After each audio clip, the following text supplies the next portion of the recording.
Hey there, ready to dive into the world of auditing ethics. Today we're unpacking what it really means for an auditor to be independent.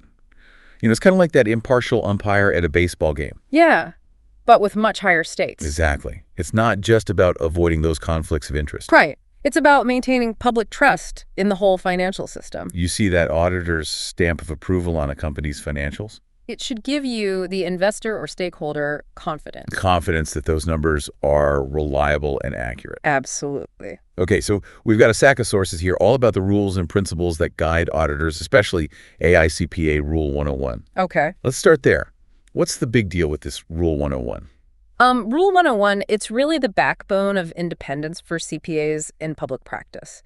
It's designed to ensure that auditors are truly objective. Okay. Like that umpire calling balls and strikes fairly. Right. So their opinions are trustworthy. Our sources mention this Independence Club idea. Yeah. What is that all about? It's a great way to visualize who needs to be on board with these independence rules. Imagine an exclusive club where only the most impartial folks get in. Okay. We're talking the audit team.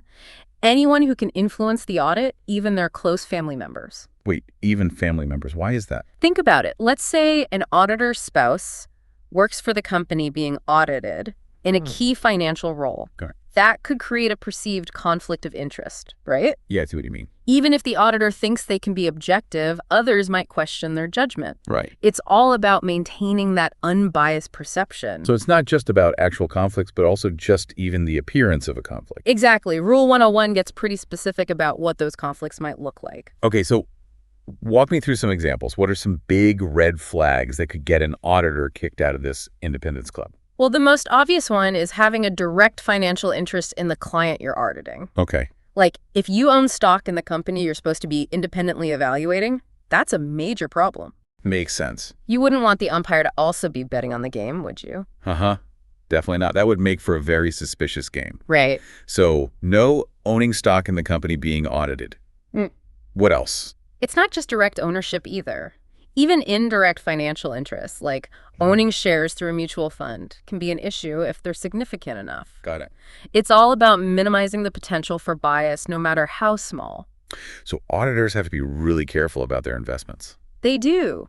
And it goes beyond just finances. Personal relationships can also be a threat to independence. Okay, like what? Well, for example, let's say an auditor's close friend is the CFO of the company they're auditing. Okay. Even if the auditor truly believes they can be impartial, Yeah. that friendship could raise questions about their objectivity. It's about avoiding situations that could even give the appearance of impropriety. That makes sense. It's all about maintaining that professional distance. Yeah. What about things like previous employment with the client? That's another potential red flag.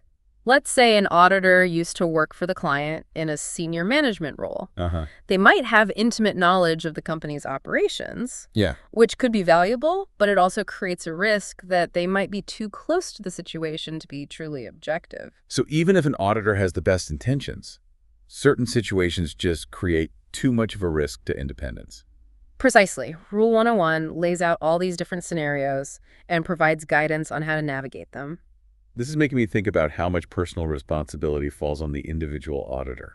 Absolutely. It's not just about following rules blindly. It's about understanding the spirit of those rules and making ethical decisions in potentially gray areas. So knowing the rules is just the first step. The real challenge is applying them thoughtfully. That's a great way to put it. What I'm finding really interesting is how much emphasis is placed on not just being independent, but also appearing independent. It's all about public perception.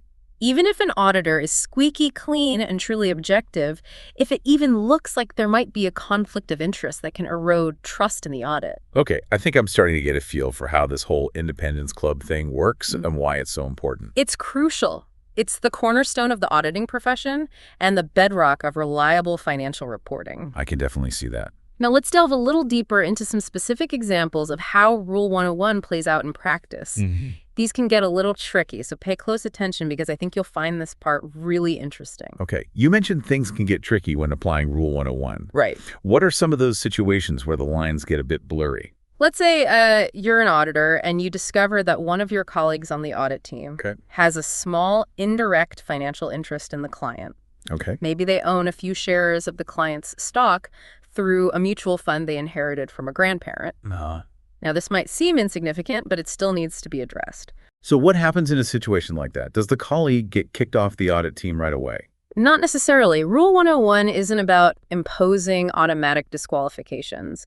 It's about carefully assessing the situation and taking appropriate steps to mitigate any potential threat to independence. Okay. In this case, the firm might decide that the colleague can stay on the team as long as their involvement in the audit is limited and they don't have any decision-making authority related to areas where their indirect financial interest could potentially influence their judgment. That makes sense. It's about finding a balance between being cautious and not overreacting to minor situations. Right. And documentation is key here. The firm needs to document their assessment of the situation, the steps they took to mitigate the threat, and why they believe independence is still intact. So it's all about being transparent and demonstrating that they've carefully considered the potential conflict. Exactly. Now let's consider another scenario.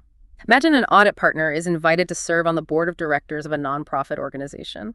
Sounds harmless enough, right? Yeah, I don't see an immediate problem there. What's the catch? Well, what if that nonprofit happens to be a major recipient of donations from one of the audit firm's clients? Ah, I see. Suddenly, things get a bit more complicated. The partner might feel obligated to give the client favorable treatment during the audit to avoid jeopardizing those donations to the nonprofit. Exactly. It's a subtle conflict, but a conflict nonetheless.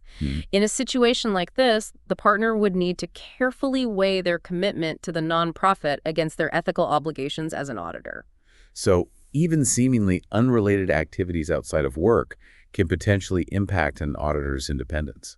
Absolutely. Auditors need to be mindful of their overall network of relationships and activities and consider how those connections might be perceived by others. There's a lot to juggle. It is. But that's why having a solid understanding of Rule 101 is so important. It provides a framework for thinking through these complex situations and making sound ethical decisions. Okay, so we've talked about financial interests, personal relationships, and even external activities. Are there any other areas where Rule 101 comes into play? Another important consideration is the types of non-audit services that an audit firm can provide to its audit clients. Oh, right, like consulting services. Why is that an issue? Well, imagine a situation where an audit firm is both auditing a company's financial statements and also providing consulting services that involve helping the company design and implement its financial systems. I can see how that could create a conflict of interest. Exactly. The auditor might be tempted to overlook weaknesses in the financial systems they help design, or they might feel pressure to give the client favorable treatment during the audit to secure future consulting engagements. So Rule 101 sets some boundaries around what kinds of non-audit services are permissible. You got it. The goal is to prevent situations where the auditor is essentially reviewing their own work or where their objectivity could be compromised. It's all about maintaining that clear separation between the audit function and any other services provided to the client. Precisely. Now, there are some exceptions to the rules, especially when it comes to private companies, but for public companies, the restrictions are quite strict. I'm guessing that's because of the higher stakes involved with public company audits. Exactly. When you're dealing with publicly traded companies, the potential impact of a flawed audit is much greater, so the safeguards need to be stronger. This is all fascinating stuff. It really makes you appreciate the complexity of maintaining auditor independence. It's a challenging but crucial aspect of the auditing profession. I'm curious, are there any resources available to help auditors navigate these complex situations? Absolutely. The AICPA provides a ton of guidance on Rule 101, including interpretations, FAQs, and even ethics hotlines where auditors can call in and get advice on specific situations. So auditors don't have to figure this all out on their own. Exactly. And many firms have internal independent specialists who can provide guidance and support to their audit teams. That's good to know. Remember, maintaining independence is a shared responsibility. It's not just up to the individual auditor. The firm also plays a crucial role in creating a culture that supports and values ethical conduct. That makes sense. Yeah. So as we wrap up this part of our deep dive, what's the key takeaway you want our listeners to remember about Rule 101? That it's more than just a set of rules. It's a framework for ethical decision-making. It's about recognizing that even seemingly small things can impact independence and taking proactive steps to address potential conflicts. It's about being mindful, proactive, and committed to maintaining the highest ethical standards. Couldn't have said it better myself. This has been really insightful. I feel like I have a much better understanding of the complexities of auditor independence now. I'm glad to hear that. Okay, let's move on to part 3 and discuss some more specific examples of how Rule 101 is applied in practice. Okay, so let's dive into some more of those specific situations. All right, let's say you're an auditor Yeah. working on the audit of a tech company, and you find out that your spouse just received a job offer from that same company. Interesting.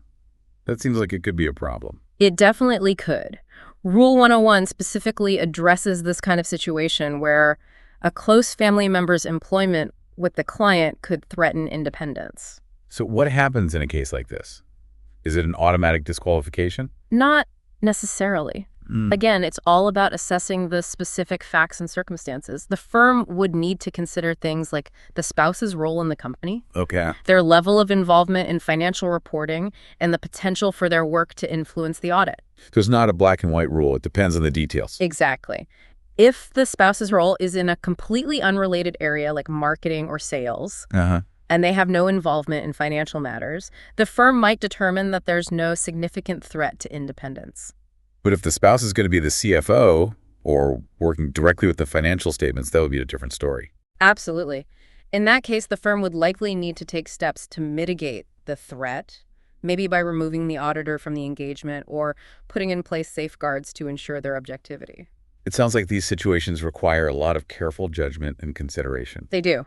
Yeah. And it's not just about avoiding actual conflicts, it's also about the appearance of a conflict. Right. Even if the auditor is confident that they can be impartial, others might perceive a problem. Exactly. It's all about maintaining public trust in the audit process. Okay, let's talk about another scenario. What about contingent fees? I know those are a big no-no in the auditing world. You're right. Contingent fees are a huge red flag when it comes to auditor independence. Can you explain why? A contingent fee means that the auditor's pay is tied to the outcome of the audit. Okay.